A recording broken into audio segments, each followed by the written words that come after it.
Hello दोस्तों, स्वागत है आपका हमारे लूसिड एकेडमी इस यूट्यूब चैनल पर। और मैं एम एस बघेल लेके आया हूं विलियम शेक्सपियर का एक और ट्रेजेडी, ओथेलो। ओथेलो बहुत ही इंपॉर्टेंट है, खासकर हमारे मास्टर कैडर एग्जाम, चाहे वो केवीएस का हो, चाहे वो यूजीसी नेट का हो, चाहे वो एनवीएस का हो, या फिर डी ट्रिपल एस बी में।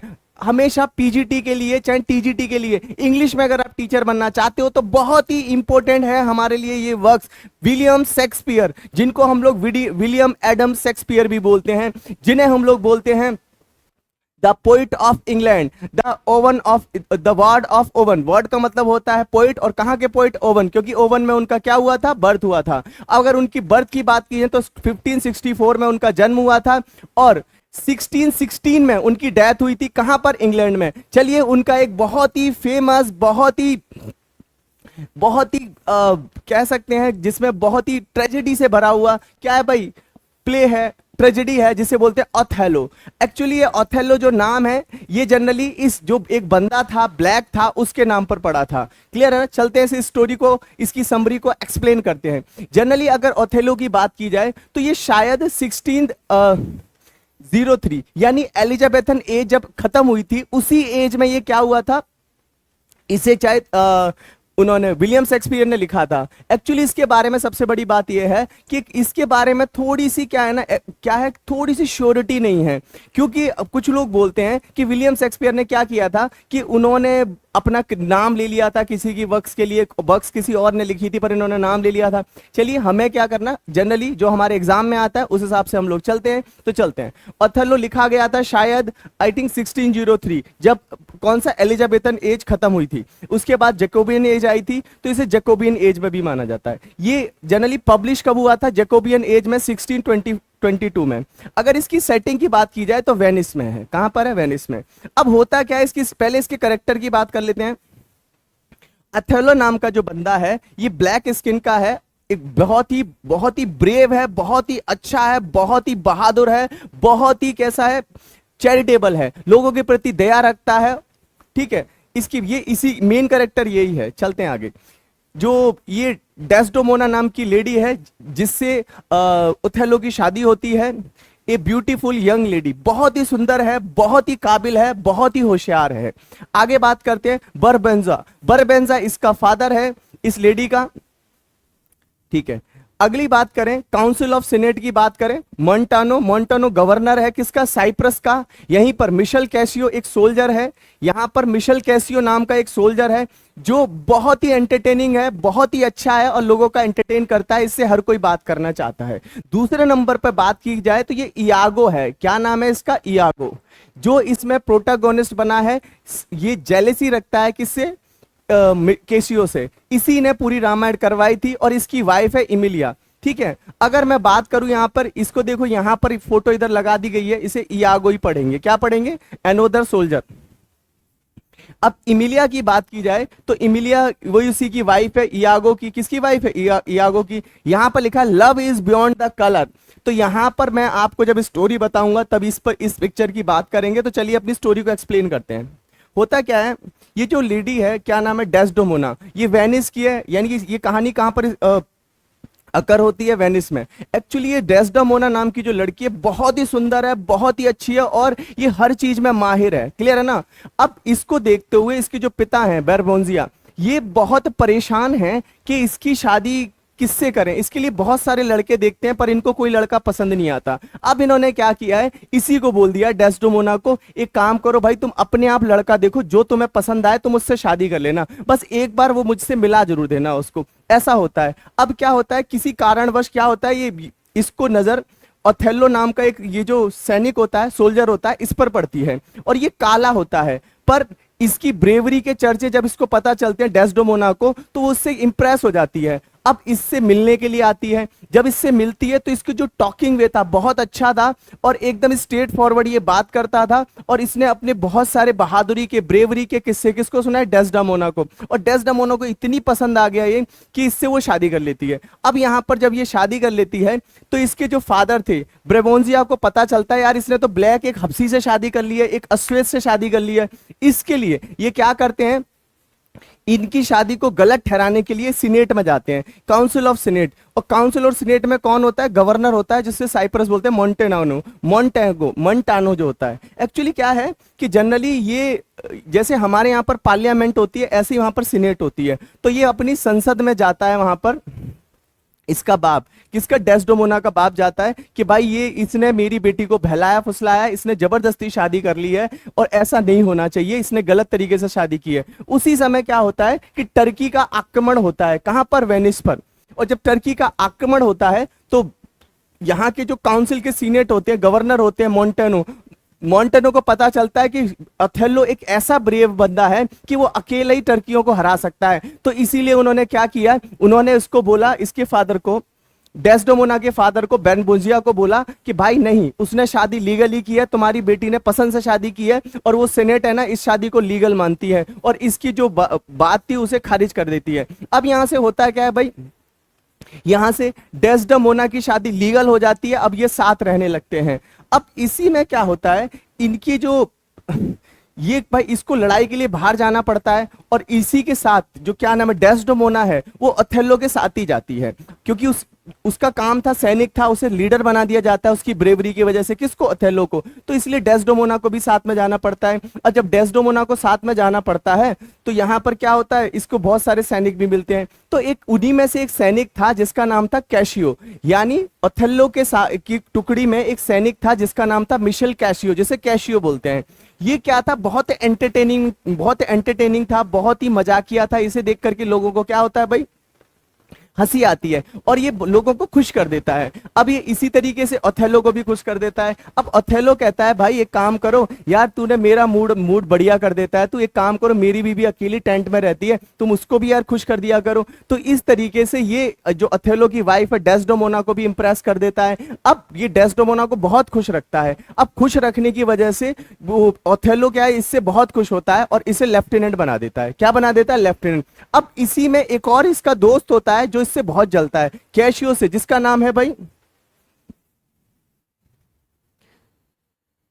अरे भाई किधर चला गया,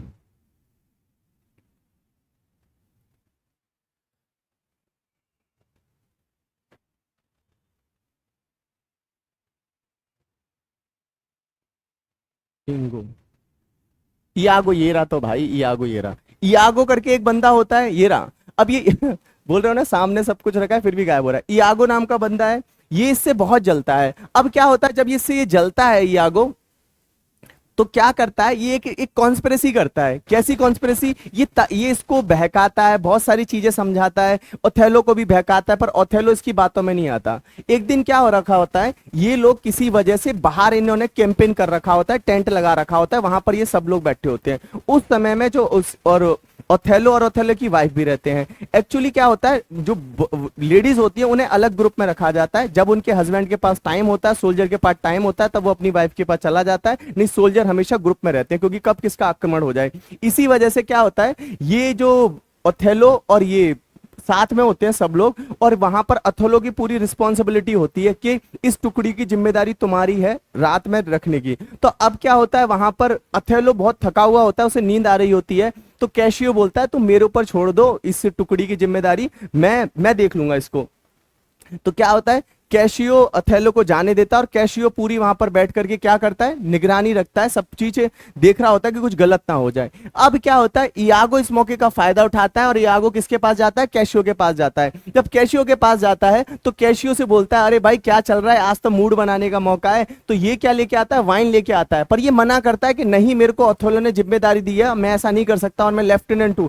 तो ये इसको जबरदस्ती करके बोलता है कि क्या बात कर रहे हो यार, हम सब लोग तो हैं, सब यहाँ जिम्मेदारी देख लेंगे। तो ये इसको क्या करता है, शराब पिलाता है। जब इसे शराब पिलाता है तो क्या होता है, यहां पर ये बहुत पी के इतनी शराब पिलाता है इसको, बहुत ज्यादा ये पियक्कड़ हो जाता है, चल भी नहीं पाता। अब ये चल रहा होता है तो ये किसी के ऊपर गिर जाता है। जब गिर जाता है तो वहां पर क्या होता है, लड़ाई शुरू हो जाती है, और लड़ाई इतनी शुरू, बहुत ज्यादा लड़ाई हो जाती है आपस में सैनिकों में। तो वहां पर ये इयागो क्या करता है, इमरजेंसी सायरन बजा देता है, जिससे अथेलो की नींद खुल जाती है। और अथेलो जब इसको देखता है कि पिया हुआ है, इसने पूरा माहौल खराब कर रखा है, तो इसे लेफ्टिनेंट के पद से हटा देता है। और जब लेफ्टिनेंट के पद से हटा देता है तो ये बड़ा परेशान होता है। अब यहां पर और एडवांटेज लेना चाहता है यागो। यागो क्या करता है, इसके पास जाता है, कैशियो के पास, बोलता है कि यार तू मुझे गलत मत समझ, मैं तेरे को एक सलाह देता हूं, तू एक काम कर, डेस्डेमोना के पास जा, ओथेलो की वाइफ के पास जा और उसे बोल और अपनी कहानी बता, और वो तेरे को बहुत पसंद करती है और वो ओथेलो को बोलेंगी तो तेरे को वापस लेफ्टिनेंट बना दिया जाएगा। मेरी बात समझ में आ रही है? अब ये वापस जाता है, किसके पास जाता है भाई, कैसियो किसके पास जाता है, डेस्डेमोना के पास जाता है। अब डेस्डेमोना को ये सारी बात बताता है, डेस्डेमोना एग्री हो जाती है और डेस्डेमोना क्या करती है, ओथेलो को बोलती है कि भाई ये इसकी गलती नहीं है, गलती से काम हो गया इस पर, आगे से ऐसा नहीं करेगा। तो ओथेलो उसे फिर से लेफ्टिनेंट बना देता है, ठीक है। पर एक ये जो डेस्डेमोना बोलती है इसको, डेस्डेमोना बोलती है इसको कि भाई एक काम करना है तुमको, पर डेली मेरे यहां पर मेरे को ये अपनी तरीके से मुझे एंटरटेन करने आना पड़ेगा। अब क्या होता है, वो ये जो क्या नाम है, कैसियो इसके पास जब आता है तो इसका ये जो इयागो है ये क्या करता है, उसको ओथेलो को दिखाता है, देखो ये रोज शाम को आ रहा है, ठीक नहीं है, इन दोनों का चक्कर चल रहा है। ये हंसी में टाल देता है ओथेलो। ओथेलो बोलता है एक बात सुन कि अगर तेरे को कुछ लगता है तो तू मुझे सबूत ला के दे। हालांकि ओथेलो डाउट नहीं कर रहा था, पर दिमाग में तो कीड़ा आ ही जाता है ना। तो ओथेलो इसको बोलता है इयागो कि भाई तू मुझे सबूत ला के दे तो मैं मान जाऊंगा कि इन दोनों का चक्कर लग रहा है, चल रहा है। तो अब इयागो क्या करता है, अपनी वाइफ को बुलाता है इमिलिया को, और इमिलिया को बोलता है जा तू डेस्डेमोना के टेंट में जा, वहां पर ओथेलो की मां का रुमाल होगा जिसे वो अपनी जान से ज्यादा प्यार करता है, उसने डेस्डेमोना को दे रखा है, वहां से वो चुरा ला। तो ये इमिलिया पहले तो मना करती है, पर इमिलिया एग्री हो जाती है और फिर इमिलिया लेके आती है, किसकी वाइफ है इमिलिया, इयागो की। वहां से वो रुमाल चुरा लाती है और वो चुरा करके इयागो को दे देती है, और इयागो क्या करता है, कैशियो के टेंट में जाता है, चुपचाप उस रुमाल को रखाता है। इतना क्लियर है? जब इसकी टेंट में उस रुमाल को रखाता है तो यहां पर होता क्या है भाई, यहां पर क्या होता है भाई इस कंडीशन में, ये जो क्या नाम है, अब क्या होता है, इयागो जाता है ओथेलो के पास और ओथेलो से बोलता है सुनो भाई, देखो मैंने तुमसे बोला था ना कि तुम्हें सबूत चाहिए, तो मैं तुम्हें सबूत देता हूं।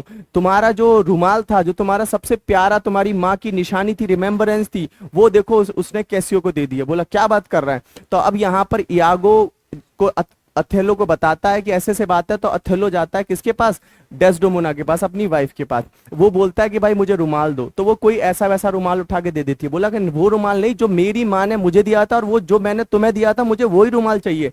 तो वो बोलती है वो रुमाल तो मिल नहीं रहा, वो रुमाल तो मिल नहीं रहा, तो मिलेगा कहां से? वो तो किसके टेंट में था, कैशियो के टेंट में था।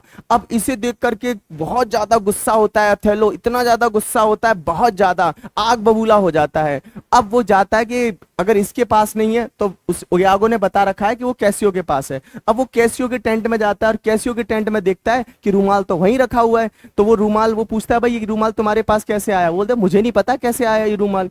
कौन बोलता है? कैशियो। अब इतने में ही बहुत ज्यादा आग बबूला हो जाता है ओथेलो, और रोता भी बहुत है क्योंकि वो अपनी वाइफ से बहुत प्यार करता था। अब उसने डिसाइड कर लिया था कि अब मैं अपनी वाइफ को मार दूंगा, जिंदा नहीं छोड़ूंगा, पर वो मनी मन रो भी बहुत रहा था। अब रात में जब अपनी वाइफ के टेंट में पहुंचता है तो वहां पर क्या देखता है, वो उसकी वाइफ सो रही है। अब वो उसे मारना चाहता है। अब पहले तो तलवार निकालता है मारने के लिए, पर सोचता है ये इतनी ब्यूटीफुल है, मैं इसकी सुंदरता को खराब नहीं करना चाहता, मैं इसे ऐसी मौत दूंगा कि इसकी सुंदरता जैसी है वैसी रहे।